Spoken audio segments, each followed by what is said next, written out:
libro donde encontrarás respuestas a tus interrogantes, luz en medio de la oscuridad y esperanza para una vida mejor. Aquí comienza Biblia Fácil.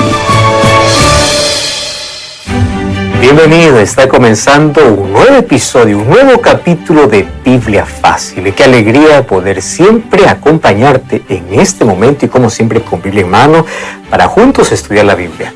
Una cosa es leer la Biblia, otra cosa es estudiarla. Para estudiar necesitamos el tiempo necesario, necesitamos escudriñar, necesitamos conocer, y el conocimiento va lejos de la superficialidad, va a la profundidad, va al texto, va a la meditación. Así que eres bienvenido y gracias por permitirnos ingresar hasta tu hogar, a tu vida, a tu corazón, a tu mente con la palabra del Señor. Que Dios te bendiga en gran manera en todas las áreas de tu vida. Eres bienvenido y bienvenida, Eli.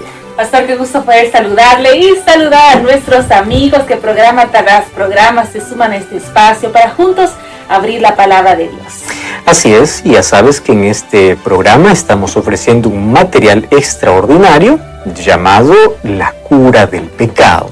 Es una revista que está disponible y es totalmente gratis, listo para ti.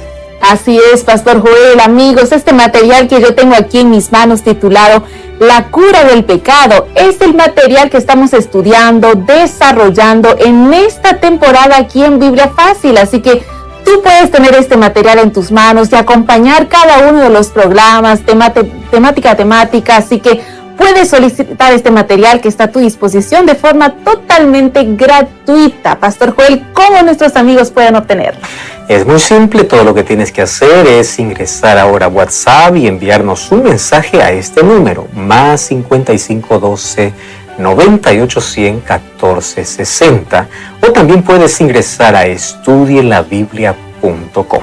Allí tú puedes ver este y otros materiales que sin duda te van a ayudar a fortalecer tu relación con Dios. Es totalmente gratis. Ingresa a estudielabiblia.com o envíanos un mensaje al más 5512 9810 1460. Allí puedes decir: estoy acompañando el programa de Biblia Fácil y quiero el curso bíblico La Cura del Pecado. Hablar acerca de Jesús, muchas personas pueden hasta negar la existencia de Jesús o que Jesús en algún momento fue un personaje que sí estuvo aquí en la tierra. Ahora, qué interesante es que para la mayoría Jesús fue apenas un personaje histórico, mientras que para los cristianos Jesús es el Dios encarnado. Ahora, es interesante que hay muchas personas incluso que se atreven a negar la existencia de Jesús. Sin embargo, si es un investigador serio, va a recorrer a las fuentes primarias, a la historia y a la verdad. La historia no se puede cuestionar y la historia revela que Jesús sí estuvo en la tierra. Hay innumerables evidencias, además de textos bíblicos, hay textos extrabíblicos que comprueban la trascendencia, la trayectoria de Jesús. Varios eruditos cristianos y no cristianos escribieron sobre él. Por ejemplo, Talus, él vivió en el año 52 después de Cristo, estamos hablando del primer siglo. Él fue un historiador de ese primer siglo y uno de los primeros en escribir sobre la muerte de Jesús, no según el cristianismo, sino como un documento histórico. Entonces, al hablar, por ejemplo, de la oscuridad que ocurrió cuando Jesús murió, él simplemente lo llamó como un eclipse inexplicable. Sin embargo, él es un historiador, no cristiano. Otro escritor sirio conocido como Mara Bar Serapion, él es considerado una de las referencias no judías y es más, no cristianas que hablan sobre Jesús.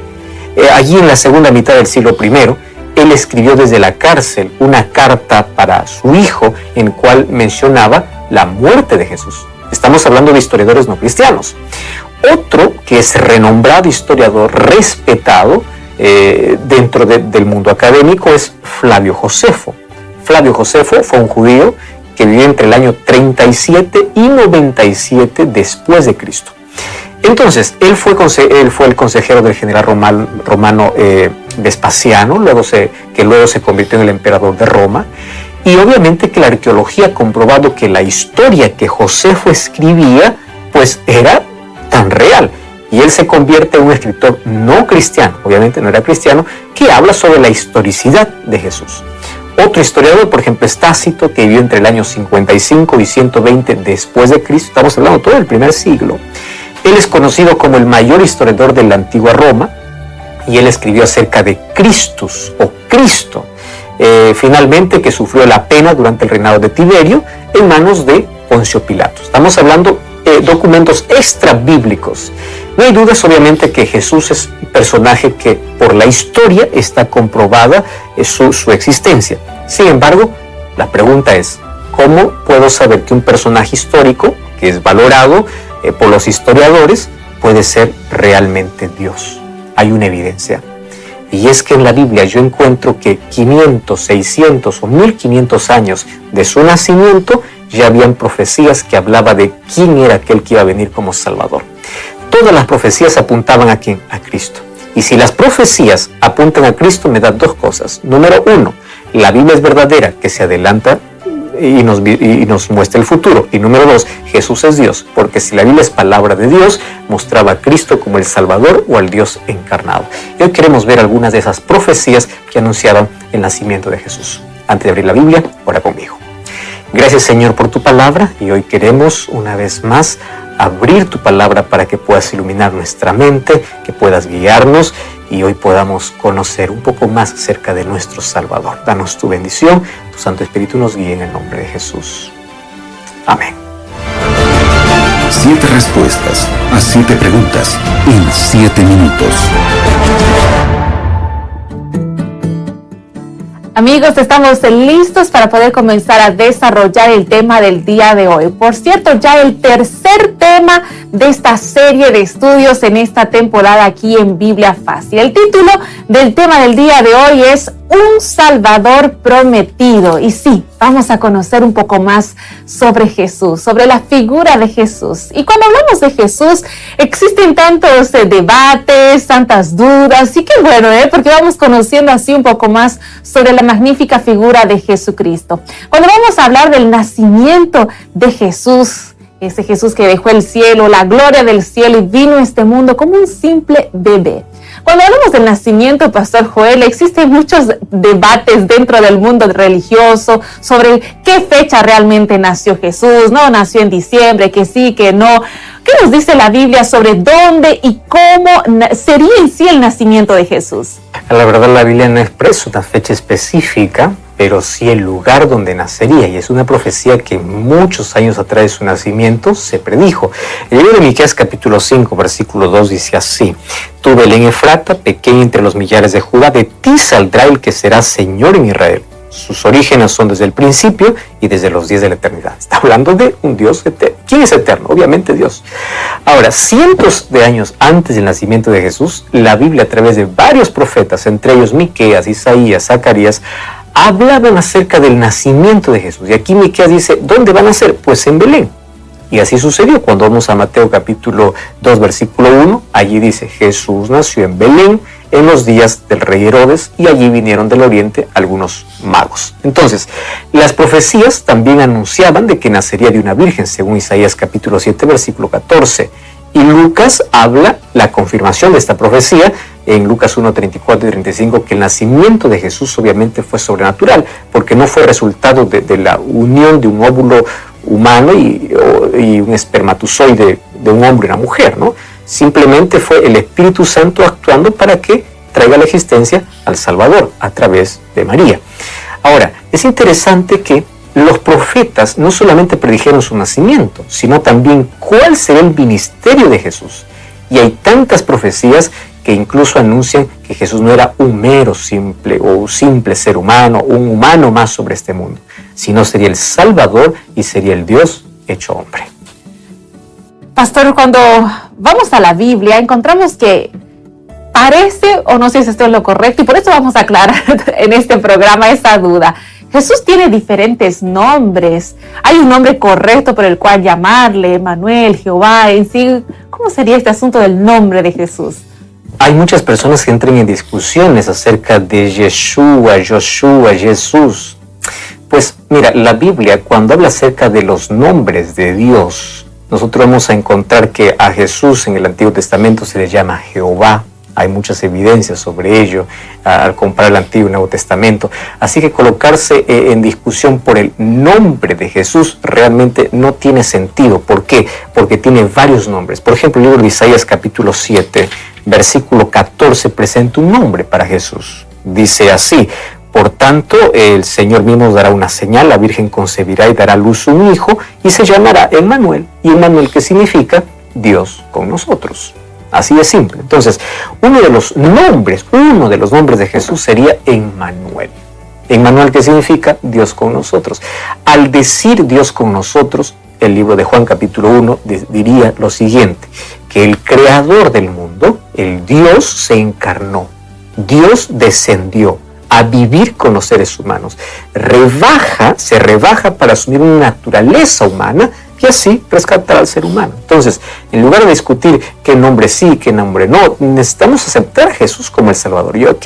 Jesús es colocado con diferentes títulos y diferentes nombres. Ahora, necesitamos entender una cosa: Cristo es plenamente humano y plenamente divino. Dos naturalezas en una sola persona. No existe en este mundo otro ser y en todo el universo que tenga esta doble naturaleza.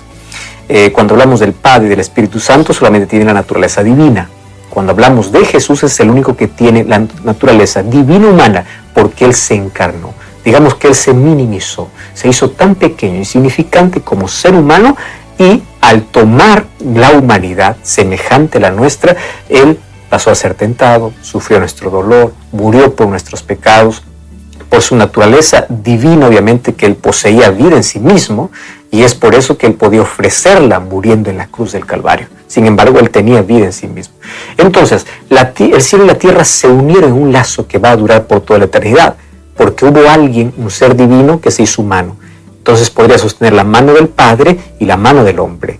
Doble naturaleza, y aquí encontramos la solución para el problema del pecado, el sufrimiento y la muerte. Alguien tuvo que ofrecerse en nuestro lugar, pero alguien que tendría vida propia, alguien que sería eterno, alguien que vendría a vencer la muerte, es alguien que tendría vida propia, vida en sí mismo. Y ahí encontramos a Jesús. Entonces, al decir que Jesús es Dios con nosotros, aquí nos está diciendo que Dios no es un ser histórico, o Jesús no es un ser histórico. Jesús es Dios hecho hombre. Pastor, ahora cuando vamos a la Biblia, vemos que Jesús era el Mesías prometido, ¿no? Jesús no vino aquí a esta tierra simplemente por casualidad, y es más, cuando vemos y comparamos incluso el Antiguo con el Nuevo Testamento, vemos que en el Antiguo Testamento ya se hablaba de ese Mesías prometido. Había ya muchas cosas que se decían de ese Jesús que vendría. Ahora, pastor, la Biblia predijo todos los sufrimientos y padecimientos por los cuales atravesó Jesús. Totalmente. Cuando nosotros vamos al Antiguo Testamento, voy apenas a leer un texto, yo te puedo mencionar otros. El libro de Salmos capítulo 41, versículo 9 dice así: hasta mi amigo íntimo en quien yo confiaba, el que comía de mi pan, alzó contra mí su talón. Está hablando acerca justamente de la traición de Judas allí para con Jesús.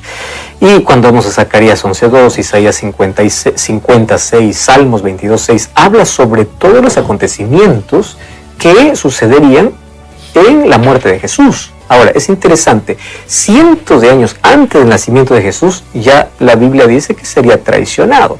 El texto que leímos, Salmo 41:9.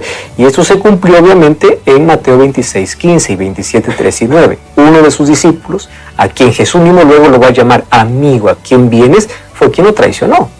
Isaías también profetizó que sería herido en la espalda, en el rostro, que sería escupido, que sería insultado. Y esto se cumplió, Mateo 27, 26 al 30. Cuando vamos a Isaías capítulo 56 o Isaías 63, vemos el sufrimiento de Jesús. En el libro de Salmos capítulo 22, versículo 16, también menciona cómo es que Jesús moriría. Y allí Salmos 22, 16 dice que con las manos y los pies traspasados, es decir, Jesús sería crucificado. Y esta profecía se cumplió en Mateo 27, 26 y 35. O sea, todo lo que se profetizaba sobre Jesús, finalmente se cumplió exactamente. Además, Isaías capítulo 53 decía que Jesús tendría que ser despreciado, desechado, varón de dolores, experimentado en sufrimiento. Todo se cumplió perfectamente. Otra vez voy a repetir, esto me da la evidencia más clara que la Biblia es la palabra de Dios, porque se adelanta totalmente al futuro, y quien conoce el futuro es Dios. Y número 2, me señala que Jesús no era un ser humano más, era Dios hecho hombre. Pastor, ahora cuando vemos en sí la historia de la vida de Jesús, ¿cómo no conmoverse al ir viendo que Jesús dejó la gloria del cielo para venir a este mundo insignificante en medio del universo? Es más, venir como un simple bebé indefenso. Pastor, muchos se preguntan, ¿no? ¿Por qué realmente vino Jesús? ¿Será que fue un plan de emergencia de último momento que se dio en el cielo? ¿Será que ya era algo planificado? ¿Será que el propio Jesús se voluntarió o Dios le designó esta tarea? ¿Por qué en sí vino Jesús a esta tierra? El plan de salvación estaba diseñado incluso antes de la creación del ser humano. Allí en la eternidad, antes que se diga haya luz, en la creación ya se dijo haya cruz si es que el ser humano cae. ¿Qué significa eso? El pecado no tomó de sorpresa a Dios. Dios ya coloca la solución antes del problema incluso. Entonces, el plan consistía en crear al ser humano a imagen y semejanza de Dios. Bueno, pero también consistía en darle libre albedrío. Y ese libre albedrío que le llevaría probablemente a elegir mal, equivocadamente, porque en eso se basa la libertad. No se basa en programar, se basa en dejarle para que voluntariamente pueda tomar una decisión. Cuando el pecado entró, ya existía un plan de salvación. El libro de Apocalipsis va a decir que existía antes de la fundación del mundo, y el libro de Juan capítulo 3 versículo 16 diría: porque de tal manera amó Dios al mundo que dio a su Hijo unigénito para que todo aquel que en él cree no se pierda, mas tenga vida eterna. Nadie obligó a Jesús a venir a este mundo. Él mismo se ofreció, y él como creador del hombre. Cuando hablamos de Jesús como creador, estamos hablando que aquel que diseñó al ser humano es el mismo que dijo: si este cae, yo voy a ocupar o voy a tomar su lugar. Entonces Jesús vino a este mundo para salvarnos de la consecuencia eterna del pecado. Porque finalmente, después de la transgresión de Adán y Eva, todos nosotros, por la naturaleza pecaminosa que tenemos, somos transgresores de la ley de Dios. Cristo vino para poder pagar la condenación, murió en nuestro lugar. Entonces el justo muere por el injusto para que el justo entregue su justicia al que es injusto. El inocente muere por el culpable, el fiel por el infiel, el puro por el impuro. De esa manera, la salvación es solo por gracia, no por méritos, no por algo que yo haga, sino por lo que Cristo hizo y cuánto le permito que Él haga en mi vida. Entonces, 2 de Corintios 5:21 dice: aquel que no conoció pecado por nosotros lo hizo para que nosotros fuésemos hechos justicia en Dios. Jesús vino a dar su vida para que tengamos esperanza, salvación, para darnos una vez más la opción para poder elegir.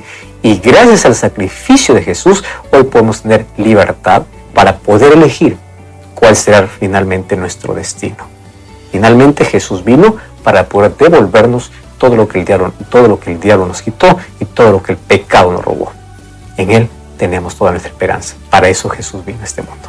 Pastor, ahora cuando vemos en sí la vida de Jesús, mientras estuvo aquí en la tierra, vemos que su vida estuvo también marcada por eventos y momentos importantes. Uno de ellos es su bautismo. Sí, Jesús pasó por las aguas del bautismo.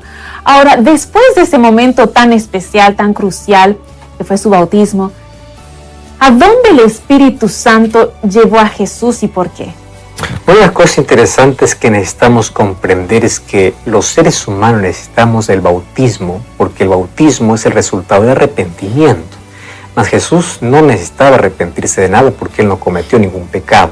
Su bautismo apenas se dio como ejemplo para la humanidad. De esa manera aprobó este símbolo que finalmente se convertiría en el símbolo de su muerte y de su resurrección, de una victoria en Él. Ahora, Mateo capítulo 4, versículo 1 dice: entonces Jesús, guiado por el Espíritu, fue al desierto para ser tentado por el diablo. Es interesante que la vida de Cristo en la tierra como hombre era guiado por el Espíritu Santo. Y el Espíritu Santo era quien lo conducía. A veces creemos que cuando somos conducidos por el Espíritu Santo, todo nuestro camino es perfecto, es bonito, es agradable, no hay luchas, no hay problemas. Pero es interesante que aquí me dice que el Espíritu Santo que guía también puede llevarte al desierto. Lo llevó al desierto. ¿Para qué? Para prepararlo. ¿Prepararlo para qué? Porque a partir de allí él tendría una vida de oposición, de tentación, de persecución y finalmente de crucifixión. Entonces los desiertos llegan a ser la preparación que todo cristiano, todo creyente va a tener que pasar, porque incluso Jesús lo pasó. Ahora es interesante, antes de la tierra prometida, Israel pasó por un desierto. Los desiertos son necesarios en la vida e incluso forman parte del plan de Dios dentro de un contexto de un mundo de pecado. Porque aquí el Espíritu Santo guía a Jesús para prepararlo para una misión. Nosotros también podemos pasar por desiertos. Esos desiertos pueden ser aquellos días nublados, días duros, complicados, días difíciles. Y así como Jesús, al pasar por los desiertos, no es porque Dios nos abandona, es para fortalecer nuestra fe, para aprender a depender. Entonces, bajo la conducción del Espíritu Santo, cuando somos guiados por el Espíritu Santo, cualquier desierto, cualquier lugar se convierte en un lugar de aprendizaje, de crecimiento, de renovación, de transformación, de entrega. Es por ello que el Espíritu Santo guió a Jesús y también el Espíritu Santo hoy nos puede guiar por esos desiertos para prepararnos para todo aquello que va a venir. Ahora, pastor, cuando vamos y vemos la vida de Jesús y este momento tan crucial como lo es la crucifixión, cómo no emocionarse, conmoverse, al simplemente imaginar cómo fue la crucifixión de Jesús, tanto amor realmente y tanto sufrimiento que Él atravesó por cada uno de nosotros. Ahora, cuando pensamos en esto, también surgen ciertas dudas. Y yo he escuchado alguna de estas dudas, es más, yo misma me la he hecho en algún momento. Pastor, usted mencionó que Jesús en sí, Él era 100% Dios y 100% humano, ¿no es así? Ahora, frente a la crucifixión fue físicamente, mentalmente y espiritualmente muy duro. Fue una fase una situación muy dura. ¿Por qué Jesús tal vez no hizo uso de su poder divino para sufrir menos? ¿Por qué tuvo que sufrir tanto? ¿Qué nos dice la Biblia? Hebreos capítulo 2, versículo 17 y versículo 18 me tiene una respuesta muy clara a este asunto. Y dice así: por eso debería ser en todo semejante. ¿A quién? A sus hermanos, hablando de los seres humanos, para venir a ser compasivo y fiel sumo sacerdote ante Dios para expiar los pecados del pueblo. Él mismo padeció el ser tentado y es poderoso para socorrer a los que son tentados. Es interesante la respuesta que Hebreos me da. Jesús no usó su poder, aun cuando Él podía usar, porque si no, nunca iba a entender el real sufrimiento humano. ¿Cómo iba a entender la traición si es que en carne propia, en experiencia, no experimentaría la traición de alguien cercano a Él? ¿Cómo iba a entender la soledad si en la cruz Él no hubiese sentido la separación del Padre al decir ¿por qué me has abandonado? ¿Cómo no iba a sentir la angustia? ¿O cómo no va a entender a que está angustiado si es que Él no hubiese pasado por la angustia del Getsemaní? Entonces Jesús, el ser más perfecto y justo, Él experimentó el sufrimiento real. No parte, Él no usó su poder para aliviar su sufrimiento. Su sufrimiento fue real. Entonces, su cansancio, hambre, sed, calor, soledad, desprecio, la corona de espinas, las adversidades, lo sufrió y lo sintió como los seres humanos lo sentimos. ¿Por qué razón? Y aquí Hebreo me explica. Porque si hay alguien que puede compadecerse de otro, es cuando ya pasó por la situación. Fíjate una cosa. Los seres humanos nos volvemos 100% empáticos con el dolor ajeno cuando ya hemos pasado por esa experiencia. Incluso un texto de la Biblia nos dice que somos consolados para consolar. A veces pasamos por experiencias duras de la vida para poder en algún momento consolar a aquel que recién va a pasar o está pasando por ese problema. Entonces, ¿cómo Jesús va a entender que el ser humano es tentado si Él no fue tentado? ¿Cómo es que Jesús va a comprender? ¿Cómo se va a identificar plenamente con las luchas, con las dificultades para concedernos la victoria si es que Él no lo hubiese experimentado? Porque es fácil decir, bueno, no lo pases, o bueno, si estás por el desierto, yo estoy contigo. Jesús pasó por el desierto. Él puede saber qué se siente estar en el desierto. Jesús no solamente dice, yo estoy contigo en la distancia, Él lo vivió en propia experiencia. Por eso es que Él conoce tus luchas, tus tentaciones, tu dolor, tus lágrimas, tu sufrimiento. Conoce el dolor de la traición, el dolor de la angustia, el dolor del desprecio. Conoce todo eso. ¿Por qué lo experimentó? Ahora, aunque Él fue tentado, nunca cayó en pecado. Y de esa manera Él nos puede dar la victoria, porque Él nos enseña cómo conducirnos en la vida. Él nunca nos abandona. Y en ese sentido, ¿por qué sufrió Jesús? Justamente para experimentar lo que el ser humano experimentaría en esta tierra y ser su socorro. Ser alguien que puede identificarse, empatizar totalmente con el ser humano en su dolor porque Él mismo lo experimentó. en carne propia. Pastor, a lo largo del programa del día de hoy, y antes de finalizar, vamos viendo que hemos hecho un recorrido en la vida de Jesús, desde su nacimiento, su bautismo, la crucifixión, y todo esto fue escrito ya en la Biblia antes de que Él viniese incluso a esta tierra. Pastor, ¿qué otro evento crucial en la vida de Jesús se predijo en la Biblia? El más importante, más allá de su bautismo, el ministerio y lo que ocurriría en la crucifixión, el evento más importante es su resurrección. Pablo incluso diría, si Jesús no resucitó, pues en vano sería nuestra fe. ¿En qué estaría nuestra esperanza? El libro de Salmos capítulo 16, versículo 10 dice, porque no me dejarás en el sepulcro ni permitirás que tu santo vea corrupción. Cuando dice no permitirás que el santo vea corrupción, está haciendo referencia de que su cuerpo no entrará en descomposición. Y es interesante porque cuando nosotros analizamos cualquier texto biográfico de una persona, dice nació, vivió y murió, y allí acaba la historia. Pero en el caso de Jesús no es así. Jesús era eterno, se encarnó, nació, vivió, murió y resucitó. Entonces la muerte no fue nunca el final para Cristo. Entonces Cristo resucitó y su tumba está vacía. Las palabras incluso registradas en el Nuevo Testamento es no está aquí porque ha resucitado. ¿Por qué resucitó? Porque Él es Emmanuel. ¿Qué es Emmanuel? Dios con nosotros. Y si Él venció la muerte, Él puede darte la victoria sobre cualquier aspecto de la vida. Él puede darte la victoria sobre la culpa, sobre la inmoralidad, sobre el materialismo, sobre la ira, sobre la violencia, sobre el alcohol, sobre las drogas, sobre cualquier cosa que te puede causar muerte, sobre el pecado. Entonces, Él que venció puede darte la victoria contra el mal. Y todos estamos invitados a celebrar la victoria, a ser vencedores en Cristo. Me encanta aquel nombre, Emmanuel, Dios con nosotros. Dios está con nosotros en toda situación, en todo momento, en todo lugar, en toda circunstancia. Y Mateo 28:20 dice, yo estaré con ustedes todos los días hasta el fin del mundo. Todo el cielo está a nuestra disposición para ayudarnos en cualquier circunstancia de la vida y darnos la victoria. Ahora, en la vida, tarde o temprano, los seres humanos hacemos algo del cual nos arrepentimos después. Podemos cometer errores, podemos lastimar personas, podemos perjudicar nuestro destino, nuestra vida. Podemos tener una conciencia culpable, una vida atormentada, perder la paz. Pero Jesús siempre nos ofrecerá perdón. Siempre una nueva oportunidad.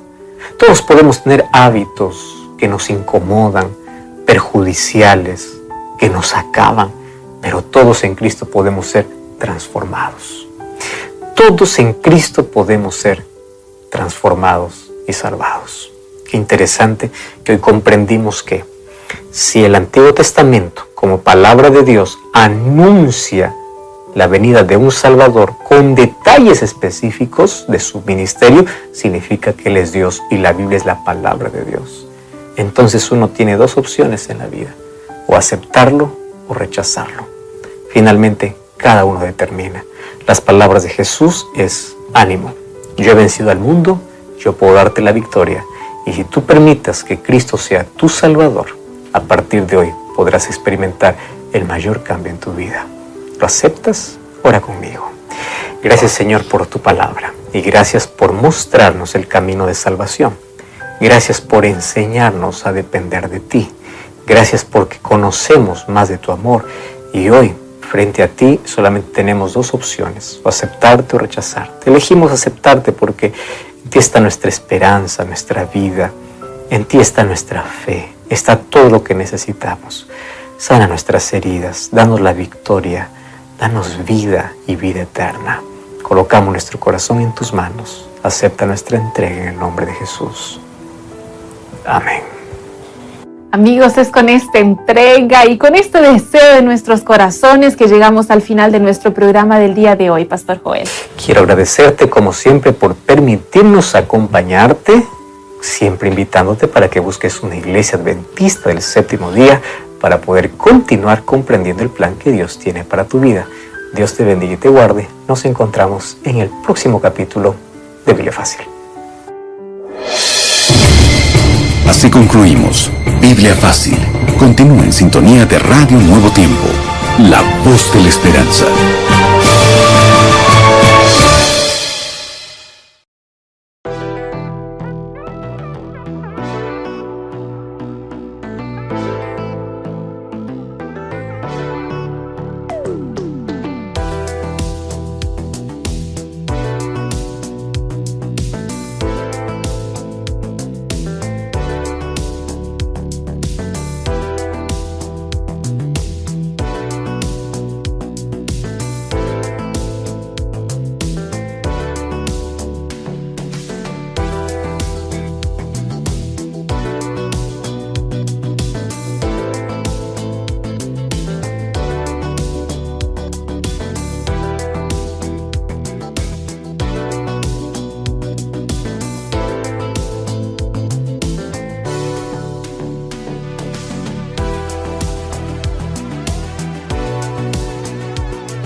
lại một chút hơi ấm nắng